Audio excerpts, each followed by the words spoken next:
16장 1절 보십시다.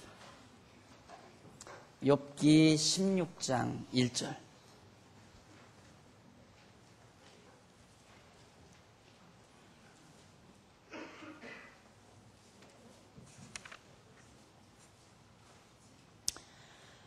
욥이 대답하여 가로되 이런 말은 내가 많이 들었나니 너희는 다 번뇌케 하는 안위자로구나. 허망한 말이 어찌 끝이 있으랴. 네가 무엇에 격동되어 이같이 대답하는고. 나도 너희처럼 말할 수 있나니 가령 너희 마음이 내 마음자리에 있다 하자. 나도 말을 지어 너희를 치며 너희를 향하여 머리를 흔들 수 있느니라. 그래도 입으로 너희를 강하게 하며 입술의 위로로 너희의 근심을 풀었으리라. 여기까지 봉독해 드렸습니다. 지난 시간 엘리바스죠. 욥의 친구 엘리바스가 열조의 전설, 열조들이 대대로 전해준 그 전설의 근거를 두고 욥을 훈계를 했죠. 네가 그처럼 재산이 다 탕진되고 자식들이 다 죽고 네 몸에 만신창이가 들게 된 것은 네 죄가 많아서다. 열조들이 그러는데 열조들이 전해준 전설에 의하면 악인이 아니고는 그렇게 망하지 않는다더라. 악인은 그렇게 망한다고 그러더라. 그러니까 너는 죄값으로 그렇게 멸망을 당한 거니까 자만을 버리고 죄를 회개해라 하는 식의 훈계를 고통을 당하는 욥에게 던진 내용이 바로 지금 15장 마지막 절까지 소개됐습니다. 오늘은 16장 넘어가는데요. 욥기 16장 내지 17장 두 장의 말씀은 엘리바스의 그런 변박, 엘리바스의 그런 이론에 반박하는 내용입니다. 그러면서 하나님께 기도하는 내용이 16장과 17장에 나옵니다.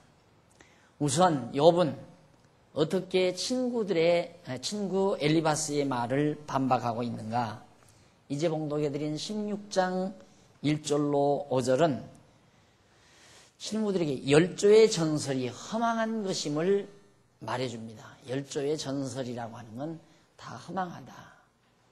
이 말을 좀 더 확대시키면 경험학 속에서 나오는, 또한 경험학이나 관념에서 나오는 말들은 다 허망한 것이다. 경험이라고 하는 것은 경험, 그리고 관념.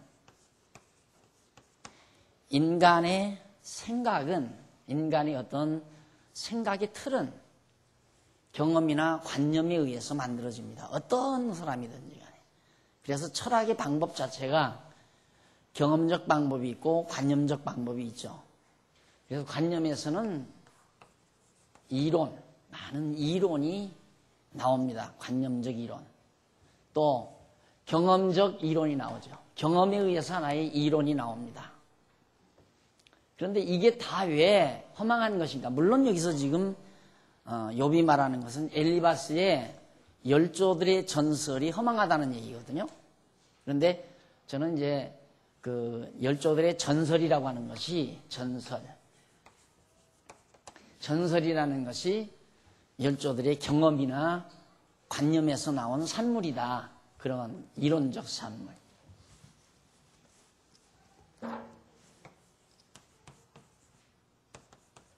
이것이 바로 소위 철학이라는 겁니다. 철학.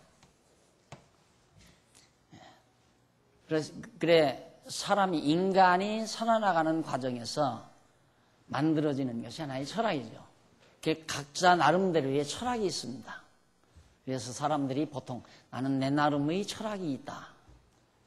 그건 자기가 살아오면서 경험하고 어떤 사태가 직면했을 때 골똘히 생각하며 살잖아요. 거기서 자기 나름대로 정리를 하는 거예요. 이론적인 정리, 그 이론적 정리를 해놓은 것을 자기 철학이라고 말하죠. 그래서 이걸 이제 철학은 그래서 사람마다 다 다르죠. 전부가 다 다르게 마련입니다. 사람마다. 그 이유는 왜 다른가? 사람마다 경험하는 게 달라요. 사람마다. 어떤 사람은 병원에 가서 대수술을 하는 경험을 하지만 한평생 병원에 입원해 보지 않은 사람도 있단 말입니다. 그러니까 병원에서 대수술을 하는 경험을 한 사람과 병원에 한 번도 입원해 보지 아니한 사람의 경험은 다르죠. 그러니까 결국은 그런 상태에서 나온 이론은 서로가 다를 수밖에 없습니다. 사람마다 다 하는 경험이 다르기 때문에 그 경험 속에서 생각하는 관념 자체도 다르게 나타난다. 따라서 사람마다 자기 삶에 대한 이론, 철학이 다를 수밖에 없다. 그런 얘기입니다. 그래서 이제 이게 축적이 되면 많은. 그래 여기 지금 엘리바스가 열조의 전설이다. 그러면 오래전 고조 할아버지, 증조 할아버지, 그 다음 할아버지, 아버지 이렇게 대대로 내려오면서 가훈이라는 게 있잖아요. 가훈. 그러면 올해 10대조 할아버지가 만들어 놓은 가훈이 지금을 살아가는 자손들에게 그대로 가훈이 된다면 이 하나의 전설에 의한 거죠. 열조들의 교훈에 의한 하나의 철학에 의해서 그 집안이 이제 교육이 되어져 가는. 그래서 역사 이걸 전통과 같이 생각하잖아요. 이게 전통이 길수록 역사가 오래될수록 뿌리 깊은 문화를 가지고 있다. 그래서 자랑스럽게 생각하잖아요. 그리고 우리들이 보통 반만년 역사, 반말년 역사 이렇게 자꾸 얘기를 하고 5천년 기나긴 역사 이것은 그만큼 우리는 뿌리 깊은 문화와 뿌리 깊은 철학, 우리 민족 혼, 정신을 우리는 가진 민족이다. 그런 의미에서 이 역사를 자랑하는 거거든요. 그런데 지금 이제 말씀드린 대로 결국은 근거가 경험과 관념이란 말입니다. 사고, 생각하는 거. 그러면 왜 이게 이 전설이 경험과 관념에서 나오는데 이게 왜 허망한 건가? 제가 지난 시간에도 말씀드렸지만 이 무한대한 우주공간 속에 아까도 우리 제1남전도에 점심 먹고 잠시 이제 막간을 통해서 우리 신관현 장로님 우주과학을 강의를 하셨는데 이런 무한대한 우주공간 속에 바로 은하계라는 게 있잖아요. 은하계라는 데 있는데 은하계에서도 우리 지구 바로 태양계가 제일 밑바닥에 조그만하게 이렇게 자리 잡고 있다 이거지. 그러면 태양계 안에서도 또 작은 지구 속에서도 대한민국 땅, 아세아 대한민국 땅, 대한민국 안에서도 경기도 서울 분당, 서울 성남, 수정구. 우리들 지금 현재 여기 계신 분들도 대한민국을 아직 떠나본 적이 없는 분도 있을 수 있단 말입니다. 해외여행을 안 갔으면 대한민국 안 떠나봤잖아요. 그럼 대한민국은 다 다녔나? 나도 남해 안 가봤거든요. 남해 성 같은 데 안 가본 사람이 너무너무 많아요. 그래서 난 빨리 교회 은퇴만 하면 그냥 우리 나이 드신 장로님들하고 그냥 우리나라 구석구석 한번 다녀보려고 그래요. 그냥 한 달이고 두 달이고 막 구석구석. 저 오지마을 같은 데 가서 하룻밤 자면서 그 마을 아줌마, 나이 드신 아줌마한테 오래된 3년, 4년 묵은 된장 있잖아요. 된장에다가 감자 넣고 된장국 끓여달라고 해서 밥을 좀 먹으면서 하룻밤 지새기도 하고 그러면서 이제 한번 여행을 우리 나이 드신 은퇴하신 장로님들 모시고 그렇게 해보고 싶은 마음이 있어요. 근데 우리나라도 내가 다 경험을 못했단 말입니다. 우리나라마저도. 근데 그렇게 지역적인 한계 속에서 내가 경험한 그것을 원리로 잡아서 하나의 자기 이론체계 또 그런 경험에 의해서 나오는 관념. 이 관념이란 대개 경험을 바탕으로 해요. 경험을 바탕으로 하지 아니한 관념은 망상이에요. 그냥 막연한 망상. 그러니까 관념은 망상일 수가 많단 말입니다. 혹시 그럴 수도 있지 않겠나? 경험이 없는 생각은 망상이란 말입니다. 경험에 기초하지 아니한 것. 그러니까 관념이나 경험은 모두가 다 허상인 것이 분명하다 이 말이에요. 그건 다 이제 욥이 말하는 것처럼 허망한 거다. 전부 다 그 허망한 거다. 그것이 정말 변함없는 이론 체계도 아니고 그것이 진리가 아니다 이 말이죠. 맞는 얘기 아닙니까? 만약에 이 영원 무한대한 우주 공간 모든 것 속에서 이루어지는 모든 것들을 다 경험했다면 그건 허망한 것이 아닐 수도 있죠. 그걸 다 경험해서 그런 경험을 바탕으로 만들어낸 이론 체계라면 허망한 것이 아닐 수도 있다 이거예요. 그러면 예를 들어서 우리가 우리나라에서만 특히 우리나라 충청도 저 산골에서 만약에 사신 분은 사람이 죽으면 분명히 부모가 죽으면 골관제복을 하고 무덤가에 가서 3년 동안 정말 그렇게 살아야 된다. 집에 들어가지 말고 그런 것만 계속해서 사는 그런 모습만 보고 산 사람은 그런 것만 경험한 사람은 그걸 진리로 한다 이거예요. 어떻게 부모님이 죽었는데 너 무덤가에서 3년 동안 안 살고 나왔느냐? 야 이건 있을 수 없다. 그래서 부모 죽은 다음에 무덤가에 움막을 쳐놓고 3년 동안 사는 게 진리다. 왜? 그것만 경험했으니까. 그러나 서양에 가보니까 서양 어느 지역에 가보니까 또 다른 나라 외국에 가보니까 부모 죽으니까 그만 막 장작더미 쌓아놓고 그 위에다가 확 태워서 다 없애버린다 이거예요. 그러니까 경험이라고 하는 것은 완벽한 게 없습니다. 그리고 전체적인 게 포괄적인 경험이 있을 수가 없고요. 한계성이 있고 지엽적이라 이 말이죠. 그러니까 경험에서 나온 이론을 그걸 진리화해서 친구의 엘리바스가 특히 조상들의 전설에 의하면 죄지면 자식도 망하고 병도 들고 그리고 잼도 다 없어진다고 그러더라. 그렇게 조상들에게 우리 배워왔다. 그러니 네가 망한 것은 죄져서 망했다 이 말. 이걸 지금 끈질기게 욥에게 설득을 했는데 욥은 친구들에게 야 열조의 전설이라는 거 다 허망한 것이다 이 말이에요. 이건 철학은 이건 허망한 것, 허망한 것. 그래서 골로새서에 보면 사도 바울이 헛된 속임수 이걸 철학이라고 그랬어요. 이 철학이라고 하는 것은 헛된 속임수다. 거기에 속지 말라. 철학에 속지 말라 이 말이에요. 헛된 속임수니까. 허망한 것은 헛된 속임수 아니에요? 허망한 것은. 그래서 사도 바울도 골로새 교회 성도들에게 절대 철학에 속지 말라.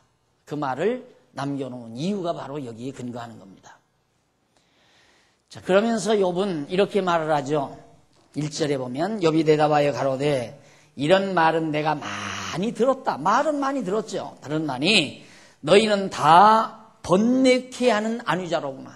자꾸 그런 허망한 얘기를 하니까 나로 하여금 자꾸 괴롭게만 한다 이 말이에요. 자꾸 그런 얘기를 하니까 허망한 소리를 자꾸 하니까 들으면 들을수록 괴롭다 이 말이죠. 욥이 사실 하나님께서 자기를 망하게 한 줄을 알고 하나님이 주신 것 하나님이 다 가져가셨으니 당연하지 않느냐 이거예요.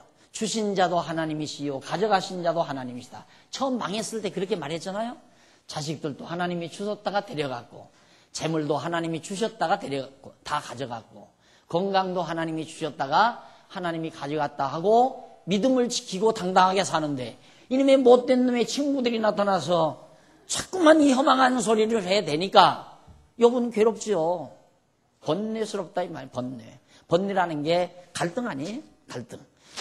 하나님이 자기를 그랬다 생각을 하고 믿음으로 참고 견디며 이겨내가는데 옆에서 자꾸만 이런 소리를 자꾸 하니까 갈등이 빚어지고 번뇌가 이루어진다. 그런 얘기예요. 그러면서 너희는 다 번뇌케 하는 안위자로구나. 그러니까 안위한답시고 나를 괴롭게 한다 이 말이죠. 3절 허망한 말이 어찌 끝이 있으랴. 네가 무엇에 격동하여 이같이 대답하는고. 허망한 말이 어찌 끝이 있으랴. 네가 무엇에 격동되어 이같이 대답하는고. 나도 너희처럼 말할 수 있나니 가령 너희 마음이 내 마음자리에 있다 하자. 나도 말을 지어 너희를 치며 너희를 향하여 머리를 흔들 수 있느니라. 입장 바꿔놓고 너희들이 나처럼 다 망하고 병들었다 하자. 나도 그렇게 너희들처럼 말 지어가지고 얼마든지 끝없이 내가 말 지어낼 수 있다 이거예요. 그런 말들. 그렇죠. 이 경험이나 관념. 경험도 하면 할수록 말이 많아지잖아요. 관념은 이건 뭐 얼마든지 상상력만 풍부하면 얼마든지 말을 만들어낼 수 있는 거고요. 이 진리는 복잡한 게 아니에요. 아주 간단명료한 것이 진리입니다. 그런데 이런 경험이나 관념에서 나오는 건 말. 나는 이렇게 생각하고 너는 이렇게 생각하고 이것은 이렇다고도 볼 수 있고 저건 저렇다고도 볼 수 있고 그건 이렇게도 볼 수 있고 저렇게도 볼 수 있고 말이 끝없이 얼마든지 만들어내서 나도 너희에게 그렇게 말할 수 있다. 욥이 그러면서 하는 말이 나도 말을 지어 너희를 치며 너희를 향하여 머리를 흔들 수 있으려. 머리를 흔드는 말은 불쌍히 저 참 형편없는 놈이구나 하고 그렇게 할 수 있다 이 말이죠. 그래도 입으로 너희를 강하게 하며 입술로 위로로 너희의 근심을 풀었으리라. 나 같으면 내가 너희처럼 나를 이렇게 괴롭게만 하는 게 아니라 어떻게 말을 해서라도 너희를 입장이 바꿔져서 너희가 망하고 병들었다면 나는 너희를 편안하게 해주었을 거다. 근데 너희들은 나를 편안하게 하는 게 아니라 위로한답시고 나를 너무너무 괴롭게 한다 이 말이에요. 그러면서 바로 욥이 엘리바스의 말을 힘있게 반박을 합니다. 맞는 얘기죠. 맞는 얘기. 조상들의 전설. 그러니까 이 말은 조금 좀 관심 있는 분들은 좀 듣기 싫겠지만 뭡니까? 논어나 공자, 맹자, 대학, 명심보감 이런 것들이 전부 다 이런 거의 산물이에요. 이것의 산물. 그것뿐입니까? 팔만대장경 모두도 다. 그러니까 엄밀히 말하면 이건 유교. 경험의 산물이 유교를 만들어냈고 관념의 산물이 불교를 만들어냈어요. 불교를 만들어냈어요. 그러니까 불교는 관념적 산물이고 인간의 관념적 산물이라고 볼 수 있고 유교는 경험적 산물이라고 볼 수 있습니다. 그러니까 논어나 대학이나 명심보감 이런 것들은 전부 다 경험학이라고 볼 수 있어요. 경험에서 나온 훈계 교훈. 그러니까 누구나 들으면 맞아. 정말 옳은 말이야. 왜? 사람 생각이 비슷하잖아요. 그래서 이제 그런 말들이 상당히 지엽적으로 들 때는 설득력이 있지만은 총괄적인 지식체계, 진리체계는 절대 될 수가 없다. 따라서 그것은 어떻게 보면 허망한 것이다. 다 허망한 것이다.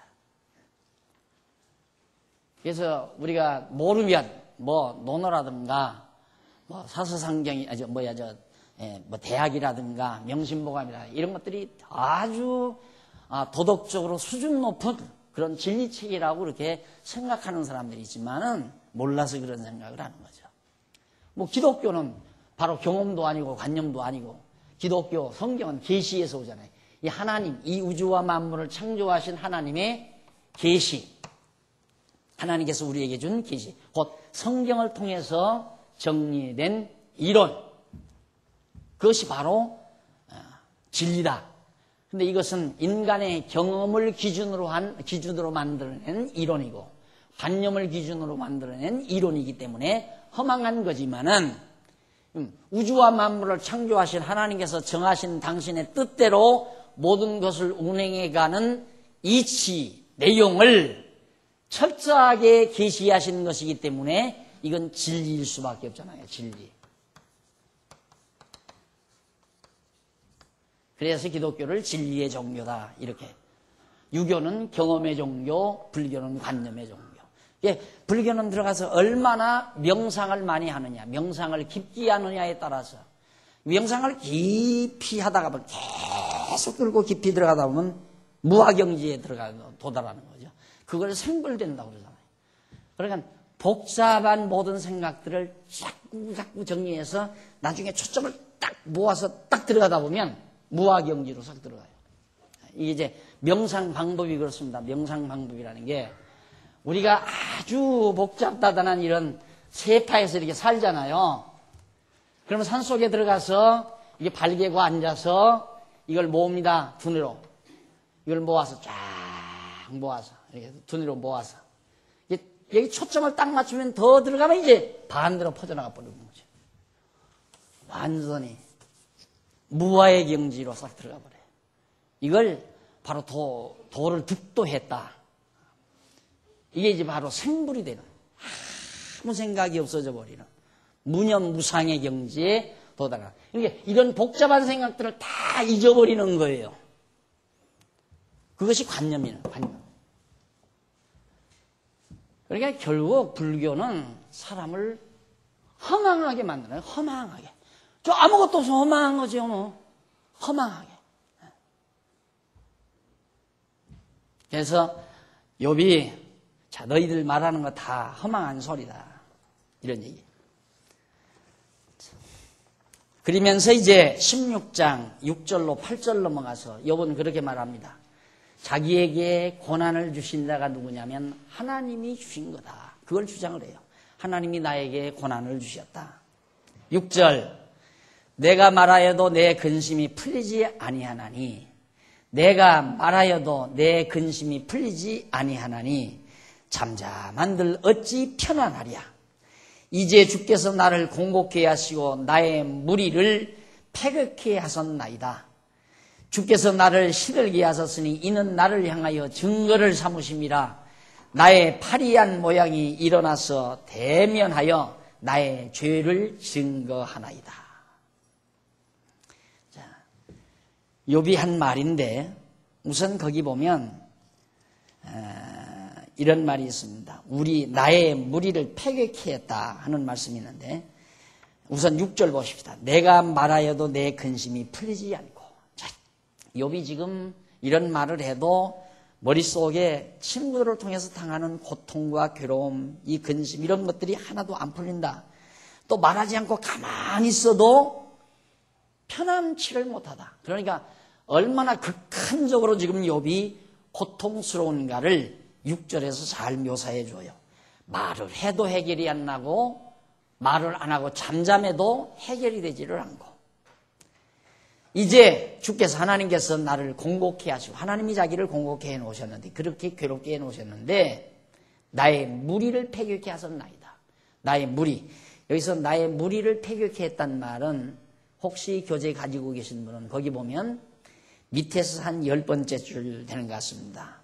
히브리어 나오죠. 나의 무리로 패격케 하셨나이다 라는 말은 히브리 말로 하슈모타 칼 아타티라는 말을 씁니다. 그렇게 썼는데 이 말은 무슨 얘기냐면 나의 온 가정을 황폐케 하다. 욥의 온 가정, 무리라고 번역한 말을 가정이라고 번역하는 것이 훨씬 더 바르게 번역된 말입니다. 그러니까 하나님께서 욥의 가정을 다 황폐하게 만들었다. 정말 황폐해졌죠. 얼마나 참 좋았습니까? 아들들 건강하게 각각 목장에 가서 정말 양머리들을 먹이고 짐승을 먹이면서 일 잘하지요. 건강하지요.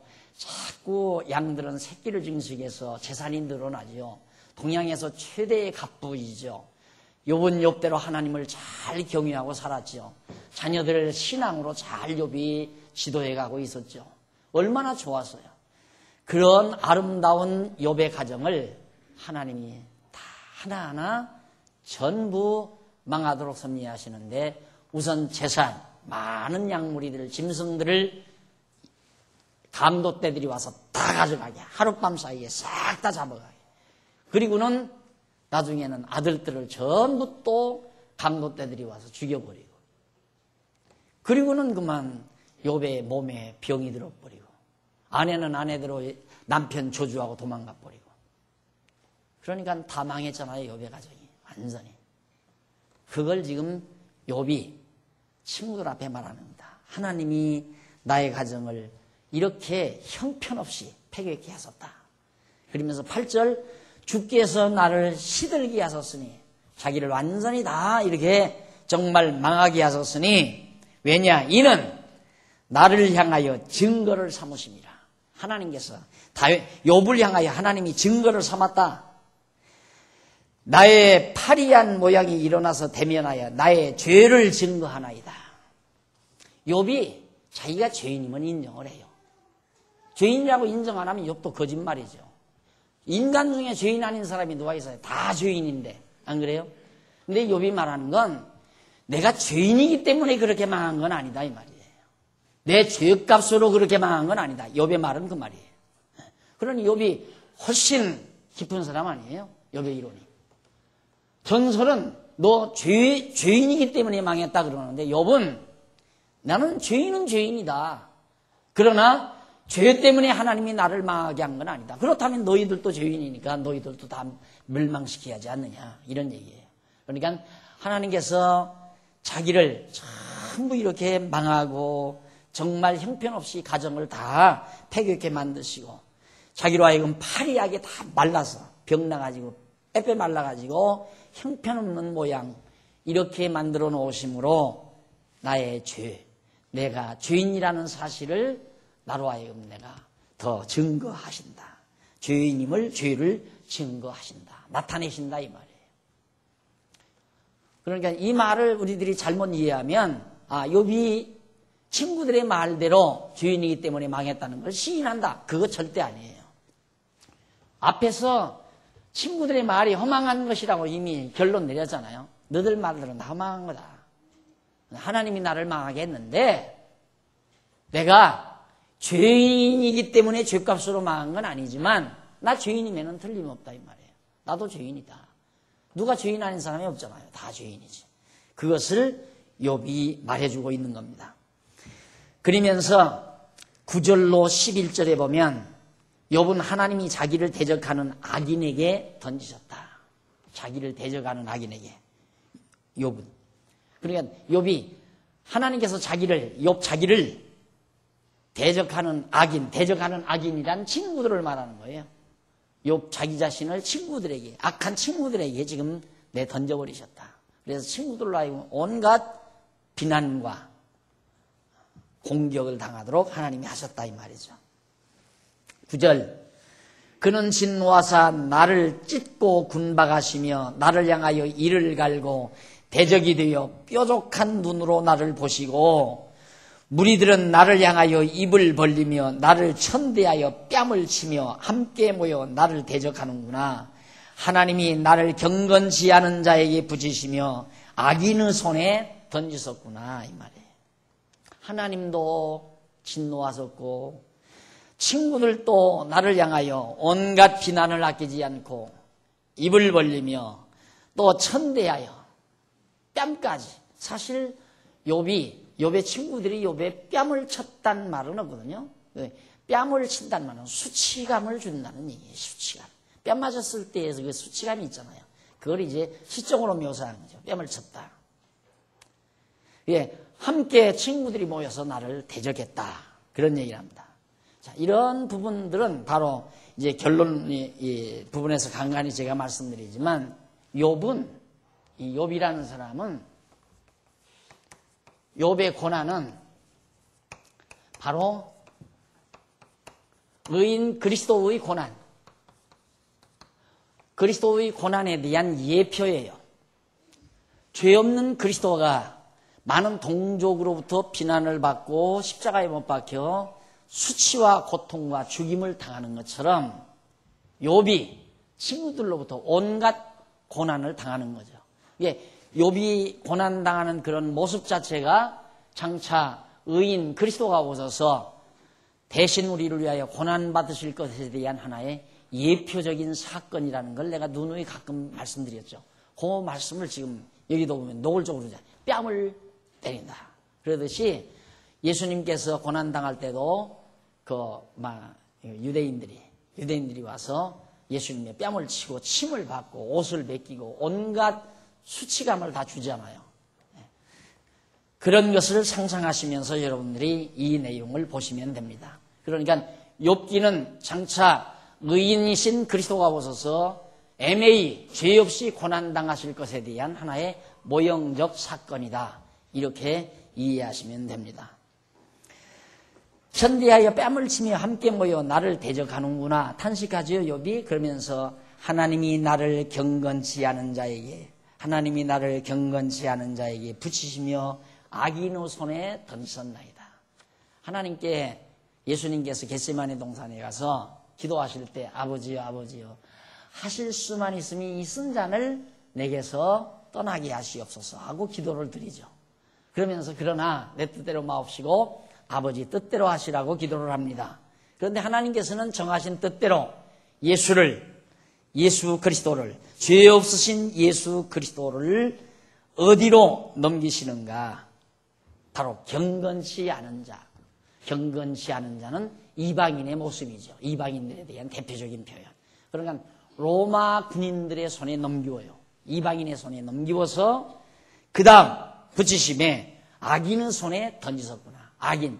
여기서는 이제 예수님을 반대하는 유대인들의 손에 넘기실 것에 대한 하나의 모형이기도 합니다. 그러니까 욥을 경건치 않은 자에게 붙이시고 악인의 손에 던지셨다. 이렇게 욥 자기 자신을 하나님이 그렇게 하셨다 이 말이에요. 진짜 그랬잖아요. 하나님이. 진짜 하나님께서 욥의 재산과 자식들을 전부 이방인들의 손에, 이방 강도떼들의 손에 넘겨버렸고, 또 욥이 자기 몸을 하나님께서 쳐서 병들게 만들었고 사단의 손에 넘기워가지고 고통을 당하게 만들었다.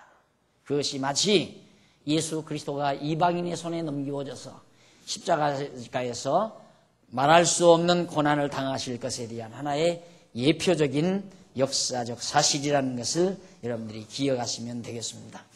그 다음 이제 16장 12절로부터 17절에 보면 하나님께서 공고케 하셨으나 자기 기도는 정결하다고 욥이 그렇게 정말 변호를 합니다. 하나님께서 자기를 공고케 했지만은 자기가 하나님께 드리는 기도는 깨끗하다. 내가 평안하더니 그가 나를 꺾으시며, 욥이 아주 평안하게 잘 살았잖아요. 그런데 하나님이 그 모든 것을 꺾어버리시고 내 목을 잡아 던져 나를 부서뜨리시며 나를 세워 관역을 삼으시고, 활 쏘는 사람이 관역에다가 화살을 맞히듯이 하나님께서 욥을 겨냥해서 그렇게 망하게 하셨다. 그 살로 나를 사방으로 쏘아 인정 없이 내 허리를 뚫고 내 쓸개로 땅에 흘러나오게 하시는구나. 어쩌면 그렇게 예수님께서 십자가에 못 박혔을 때 모습이 그대로 여기서에 나오는지 몰라요. 예수님 십자가에 딱 못 박히셨는데 로마 군병들이 지나가다가 이 죽었나 하고 창으로 예수님의 옆구리를 팍 찔렀잖아요. 물과 피가 다 다르게 다 분해돼가지고 분리돼가지고 쓸개가 터지고 어디서 막 물이 쏟아지고.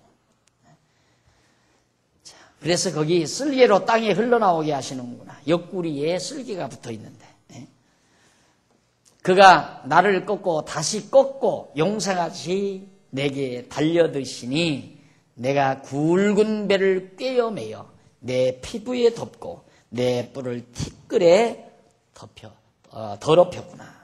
결국 욥은 말할 수 없이, 지금 욥이 굉장히 이 병이 극심한 상태거든요. 온 몸 전체가 헌대로 꽉 덮였다 이 말이에요. 헌대로. 그래서 몸에서는 정말 추한 냄새가 끊일 수가 없고 더러운 분비물이 온몸에서 끊이지 않고 흘러내리는 그런 악창과 같은 질병으로 욥이 지금 고통을 당하는 겁니다. 그걸 지금 욥이 묘사하고 있는 거예요. 그러면서 16절 내 얼굴은 울음으로 붉었고 내 눈꺼풀에는 죽음 그늘이 있구나. 그러나 내 손에는 포악이 없고 나의 기도는 정결하니라. 욥이 그렇게 정말 극한적인 고난 속에 들어갔는데도 포악한 생각이 나는 게 아니라 하나님 앞에 온전히 의지하는 기도하는 심정이 욥에게 여전히 존재했었다. 우리가 보편적으로 생각하면 그런 극한적 고난에 빠져들면요, 곧 하나님을 부정하고 하나님을 저주할 수 있는 요소가 우리 인간에게 다분히 있거든요. 어제 그저께 장례는 치렀습니다만 제가 이 길권사님 가신 분, 길권사님을 정말 좋게 보는 부분 하나가 그분은 교회 오면서 어느 때고 괴로운 표정을 하는 때가 없어요. 나 혼자만 경험한 게 아니라 다 경험했을 거예요. 그런데 누가 보면 그분의 가정에는 좋은 일이 항상 계속되는 것 같이 착각을 일으킬 만큼 늘 밝고 웃고 근심 걱정하지 않고 그런데 그분 실제 생활은 내가 장례식 때도 말했지만 거지에 가깝거든요. 넝마주의 아니었습니까? 넝마주의. 박스 같은 거 주워다가 팔아서 용돈 쓰시고 정부에서 좀 나오는 거 그거 가지고 생활 꾸리시고 거처하는 집인들 뭐 아파트도 아니에요. 남의 지하실 모방 같은데 헛간 같은데 헛간이는 다름없는 그런 곳에 불도 들어오지 아니하는 곳에 그렇게 사시면서 얼굴에 웃음을 잃지 않았던 것 그게 저는 굉장히 위대하게 보는 거예요. 바보가 아닌데 그러니 바보가 아니거든요. 아주 이 성경 내용도 비상하게 들어요. 이 강의 내용을 비상하게 무식한 할머니인데 사실 한글도 겨우 꼬불꼬불 쓰시거든요. 그런데 이 강의 내용을 정확하게 들어요. 그리고 평가도 정확하게 하고 그것이 모두가 다 하나님에 대한 신앙. 우리가 얼른 생각하면 내가 하나님이 이렇게 잘 믿는데 왜 나에게는 이런 고난만 주셨어요. 한평생 그랬으니까요. 제가 만나서 30년 세월 같이 봤는데 그동안 한 번도 좋은 집에서 정말 좋은 음식 먹고 대우받으면서 살아본 적이 없는 분이에요. 한 번도. 그런데도 시종일관 하나님께 불만 터뜨리거나 하나님을 부정하거나 좌절하거나 그것 없이 오직 하나님 나라 소망 두고 정말 웃으며 기쁨으로 사신 모습 이것이 위대한 부분이라는 얘기입니다. 욥이 이 엄청난 고난 속에서 역시 하나님 저버리지 않고 하나님께 기도하는 하나님께 자기의 소원과 소망을 두고 살아가는 욥의 모습 이것이 자기의 모습이 아주 나는 정결하다. 나는 하나님을 향한 기도가 나는 정말 정결하다. 깨끗하다 이 말. 내가 하나님을 원망하거나 불평하거나 하나님을 부정하거나 그것 없이 아주 정결하게 나는 하나님을 의지하고 하나님께 소망을 두고 산다. 라는 말을 당당하게 욥이 지금 한 내용이 17절까지 소개됩니다. 그리고 나서 18절로 22절에 보면 16장 18절로 22절에 보면 하늘에 계신 증인이 자기를 변백하시기를 소원합니다. 그러니까 내가 이렇게 고통스러워도 내가 하나님 부정하지 않고 하나님을 의지하고 살고 하나님께 소망을 둔 자기의 그 모습을 누가 하늘에 계신 증인이 자기의 그 순수한 모습을 변호해서 밝혀주기를 환하게 밝혀주기를 간절히 바라는 그런 기도를 지금 18절부터 드립니다. 한번 보십시다. 땅아 내 피를 가리우지 말라. 나의 부르짖음으로 쉴 곳이 없게 되기를 원하노라. 내가 부르짖음으로. 그러니까 내 피를 가리우지 말라. 자기의 그 고통, 괴로움의 피, 상처에서 흐르는 그 모든 피, 그걸 덮어버리지 말라. 다 드러나게 해라. 그리고 자기의 그 부르짖음, 하나님을 향한 부르짖음으로 쉴 곳이 멋지 않게 해달라. 계속 하나님께 부르짖게 좀 해달라 그 말이죠. 그걸 원한다. 그러면서 19절 지금 나의 증인이 하늘에 계시고 내 증인은 너희가 아니다. 이 세상에 있는 인간이 아니다. 나의 증인은 하늘에 있다. 하늘에 있다. 하늘에 계시고 나의 보인이 높은 데에 계시니라. 이 시적인 표현이니까 반복하는 거죠. 예, 증인이나 보인, 자기를 보호하는 사람 같은 뜻이 보인, 보증하는 사람.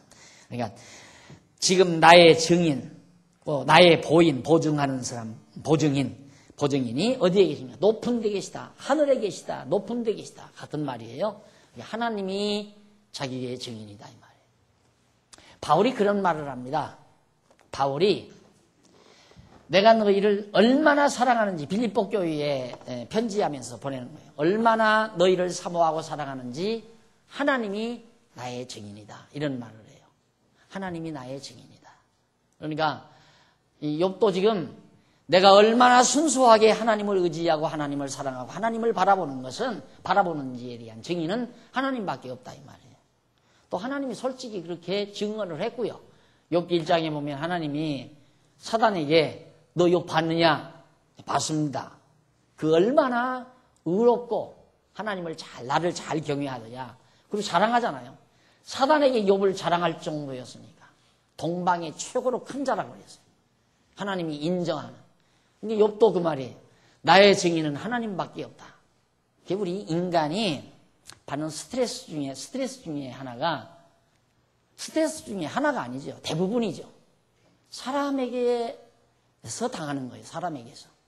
남편은 아내가 인정을 안 해줄 때 스트레스 받고, 아내는 남편이 자기를 인정 안 할 때 스트레스 받고, 선생은 제자는 선생이, 친구는 이 친구가 저 친구를 서로 인간관계에서 서로 인정 안 해준다고 해서 스트레스를 받잖아요. 그리고 우리가 실제 살아가는 것도 사람에게 인정받으려고 사는 경우가 많고요. 그래서 이제 위선을 하는 경우가 많고. 왜? 보는 인간에게 인정받으면 보여야 되니까. 맘 없는 것도 보여야 되고, 사랑 안 하면서 사랑하는 척도 해야 되고, 미워하면서 미워 안 하는 척도 해야 되고. 왜? 인정을 받으려니까. 그러나 하나님은 보이지 않기 때문에 구태여 위선하면서 보일 필요가 없잖아요. 하나님은 우리의 외모를 보는 게 아니라 속 중심을 보니까 하나님 앞에서는 위선해서 살 필요가 없는 거죠. 그러니까 위선을 버린다는 것도 마찬가지예요. 사람이 위선하기 시작하면 사람 굉장히 추해져 버립니다. 그리고 비굴해져 버리고요. 상대방에게 인정받으려는 그런 처절한 심정으로 살아가니까 얼마나 인생이 비굴하겠어요. 당당하지를 못하다는 얘기죠. 그런데 하나님을 알면 그것도 자연스러워요. 자연스럽게 당당할 수 있습니다. 알아주거나 말거나, 알아주거나 인정해 주거나 말거나, 하나님이 나를 인정한다는 그것으로 확신을 갖게 되면 사람이 당당해져 버리잖아요. 누가 헐뜯고 비난해도 그 사람은 아마 그렇게 받는가 보다. 그럴 수도 있고, 예를 들면 또 저 사람 뭐 욕심 많아 하고 비난을 하면 사람이 어떻게 욕심 없을 수 있나, 욕심 있으니까 욕심 많다고 그러는가 보다 해버리고, 욕심 있어도 하나님이 알고 없어도 하나님이 아는 거니까 이런 데서 이제 스트레스를 받지 않는 그런 비결이 거기에 있어요. 하나님 앞에서 살면 모든 면에서 인간관계에서 스트레스 받을 필요는 없어요. 그런데 하나님과의 관계가 철저하지 못하면 거의 다가 인간관계 때문에 스트레스 받습니다. 그래서 더 빨리 늙게 되고 그걸로 인해서 병들게도 되고 고통을 당하게 되고 불행감에 빠지기도 하고. 욥은 너희들은 나를 죄인이라고 하지만, 나를 죄 때문에 망했다고 나를 그렇게 비난하고 욕하고 험담하지만 하나님이 내 증인이다. 하나님이. 이 정도 되니까 욥이에요. 그 정도 되니까. 근데 욥은 그렇게 했지만 나는 그렇게 못하겠다. 나와 욥을 거리를 멀게 해놔요. 우리는 보통. 안 그래요? 욥도 우리와 똑같은 사람이에요. 근데 문제는 뭐냐면 우리와 차이점은 욥과 우리와의 차이점은 이 신지식이에요. 신지식. 이 신지식의 차이예요. 욥은 하나님을 굉장히 깊이 알죠. 하나님을 신학자라고 그랬잖아요. 욥이 신학자다. 구약시대의 신학자다. 대단한 신학자. 물론 다윗도 신학자고 솔로몬도 신학자지만 욥은 대단한 신학자예요. 하나님을 깊이 알다가 보니까 사고체계가 다른 거죠. 이 경험을 해석하는 방향도 다르고 생각하는 방향도 다르고, 경험과 관념, 이것이 하나님을 모르는 사람의 경험, 하나님을 모르는 사람의 관념 전혀 달리 나타난다 이 말이에요. 똑같이 예를 들면 내가 가끔 요셉 얘기하지만 똑같이 감옥에 들어갔어요. 요셉 감옥에 들어갔어요. 감옥에 들어가서도 하나님 원망하지 않아요. 감옥 안에서도 하나님을 잘 경외하죠. 왜? 그가 하나님을 아니까. 왜 하나님을 아는가? 자기 어렸을 때 하나님께서 욥에게 계시를 줬잖아요. 부모, 형제들이 다 자기에게 절하게 될 것을 미리 다 요셉에게 보여줬어요. 그러니까 하나님은 반드시 그런 길로 자기를 인도할 하나님이라는 것을 요셉이 알아요. 그러니까 그 하나님 의지하고 노예 노릇도 하고 팔려가기도 하고 노예 노릇도 하고 감옥에 갇히기도 하고 그러면서 하나님은 원망하지 않는다 이 말. 똑같은 경우입니다. 근데 하나님을 모르는 사람이 만약에 감옥에 갇혔다. 절망, 좌절, 분노, 이를 갈려 나가기만 나가봐라. 내가 복수국을 벌리리라. 이렇게 하지 아니하면 좀 강한 사람은 복수국으로 나가죠. 더 악랄해져요. 나가기만 나가봐라. 약한 사람은 거기서 좌절과 절망, 폐인이 돼버리고 말이에요. 강한 사람은 복수국을 벌리려고 하고 두고 봐라. 나가기만 하면 또 한탕 내가 해서 경찰들 골탕 먹일 것이다. 그래서 그 안에서 철저히 더 사기술을 더 연구하고 개발해서 나와가지고 더 큰 범죄를 저지르고 그런 거 아니에요, 인간이. 똑같은 감옥 생활인데 전혀 다르다. 하나님을 아는 자와 하나님을 모르는 자의 경험에 의한 결과, 생각과 그 경험을 해석하는 방법, 그 경험 자체를 절망으로 받아들이느냐 소망으로 받아들이느냐. 하나님을 아는 요셉은 소망으로 받아들이지만은 하나님을 모르는 자는 절망 내지는 포악함으로 분노와 증오심으로 결과를 맺게 하는 것. 이것이 바로 하나님을 아는 것과 모르는 것의 차이입니다. 그러니까 욥과 우리와의 차이는 하나님 지식에 대한 차이예요. 그거밖에 없어요. 똑같이 욥도 이목구비 달려있고 밥 먹어야 살고 매 맞으면 아프고 병들면 고통스럽고 우리와 하나 다름없는 똑같은 인간이란 말입니다. 그러니까 오늘 우리도 하나님에 대한 지식만 깊어지면 욥처럼 그런 정말 고통스러운 고난의 경지에서도 하나님 부정하지 않고 하나님께 소망을 두고 견뎌낼 수 있는 그런 믿음의 장부로서 살아갈 수 있는 거다. 그런 얘기입니다. 자, 그러면서 나의 증인이 하늘에 계시고 나의 보인이 높은 데 계시니라. 20절 나의 친구는 나오죠. 나의 친구는 나를 조롱하나 내 눈은 하나님을 향하여 눈물을 흘리고 사람과 하나님 사이에와 인자와 그 이웃 사이에 변백하시기를 원하노니 수년이 지나면 나는 돌아오지 못할 길로 갈 것임이니라. 나의 친구는 나를 조롱하나 내 눈은 하나님을 향하여 눈물을 흘린다. 예. 친구들이 자기를 조롱하면 친구에 대한 증오심과 보복심, 막 분노 이런 것들이 발효돼서 친구들에게 눈길이 가는 게 아니라 친구들로부터 공격을 당하면 당하는 만큼, 친구들로부터 저주를 당하면 당하는 만큼, 조롱을 당하면 당하는 만큼 자기의 시선은 더 하나님을 의지하게 된다. 애기들이 그러잖아요. 애기들이 엄마 아버지 손 붙잡고 공원을 갔는데 저쪽에서 개가 한 마리 나타났다. 그러면 애기는 바로 엄마 아버지에게 더 달려오는 겁니다. 왜? 엄마 아버지가 나를 지켜준다는 확신 때문이죠. 마찬가지로 하나님을 향한 믿음이 확실하기 때문에 욥은 친구들이 자기를 그렇게 저주하고 조롱을 해도 그들에 대한 증오심과 미움이 앞서는 게 아니라 하나님을 향한 소망, 하나님에 대한 의지, 신앙이 더욱 견고하게 되어진다라는 그런 뜻입니다. 그러면서 사람과 하나님 사이에와 인자와 그 이웃 사이에 변백하시기를 원하노니. 사람과 하나님 사이, 이웃 사이죠. 인간과 하나님 사이. 그러니까 이건 친구들이고 욥이 바라보는 하나님, 이 사이에서 결국 고통을 많이 당한다 이 말이에요. 네. 인간과 하나님 사이에, 인자와 그 이웃 사이에 변백하시기를 원하노니. 욥 자기 자신이, 욥이 죄인이 아니다. 죄인이기 때문에 망한 건 아니다. 죄값으로 그렇게 저주받은 건 아니다. 이걸 좀 확실하게 이 어리석은 친구들에게 좀 다 변백 좀 해줬으면 좋겠다. 하나님은 욥을 사랑하고 친구들은 욥을 저주하고 이 친구들이 하나님을 잘 몰라가지고 이처럼 욥을 괴롭힌다는 이 현실을 좀 적나라하게 다 변호해서 밝혀줬으면 좋겠다. 그런 얘기예요. 내 진심, 사실이 그렇지 아니한 것이 오해가 돼가지고 주변에서 비난이 오고 저주가 오고 욕설이 올 때 그 심정이죠. 욥은 사실은 그게 아닌데 이걸 누가 그렇게 다 밝혀주겠나 이 말이에요. 하나님이 의인 욥을 하나님께서 망하게 했다. 죄값으로 망한 게 아니라 의인 욥을 하나님이 망하게 했다. 자랑하는 욥을.